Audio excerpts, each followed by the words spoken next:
Τώρα θα σας κάνω μια επίδειξη πώς κόβει το πλάσμα και πώς πάει να πούμε τα κατάλληλα δεσκάρια. Ξεκινάμε γίνοντας το διακόπτη, αφήνει σωλήνα να προστρέφεται. Μόλις θα φτάσει στο πρώτο εισιτήριο θα κόψει τα κινητά. Περνώντας στο δεύτερο εισιτήριο θα αρχίσει να κόβει.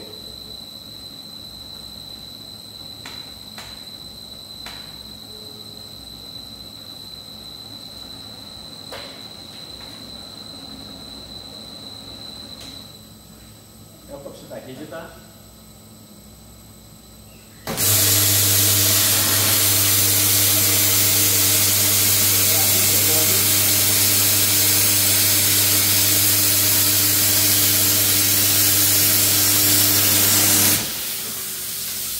Παίρνουμε τη σωλήνα και ξεκινάει πάλι η ταχύτητα.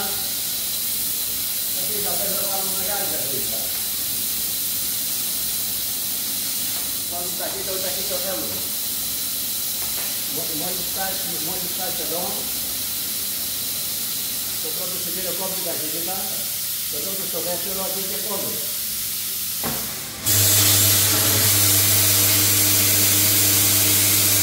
Το κόψιμο είναι τελείως καθαρό.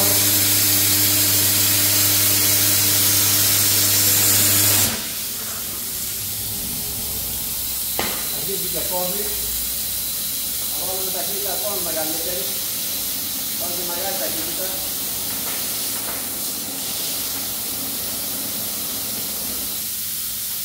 Τώρα στο πράγμα κόβει, αρχίζει και κόβει.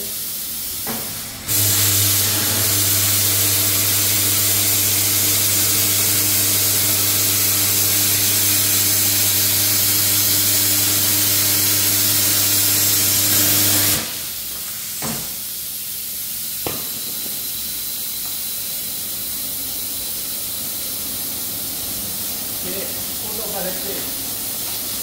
Τώρα συνεχίζει να κόβει, τελειώνει το πράγμα με πολύ μεγαλύτερη ταχύτητα, νομίζω και δεν νομίζει να χρειάζεται.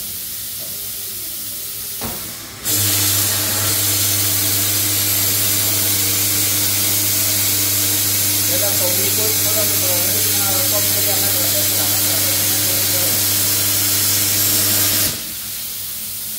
Το σταματάω, δεν νομίζω να φύγει άλλο να κόψουμε.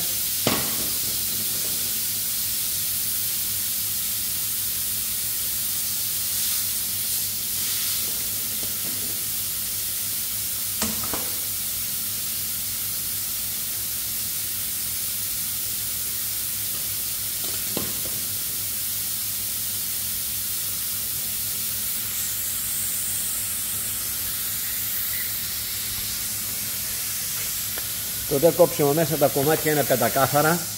Όπως βλέπετε τα κομμάτια είναι πεντακάθαρα. Και το κόψιμό του είναι τελείως καθαρό όπως το λέιζερ. Μέσα είναι τελείως λίο.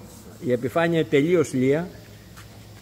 Και έχουμε ράψιμο 5 δέκατα.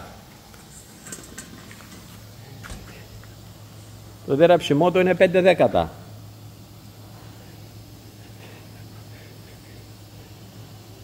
Είναι ράψιμο 5 δέκατα.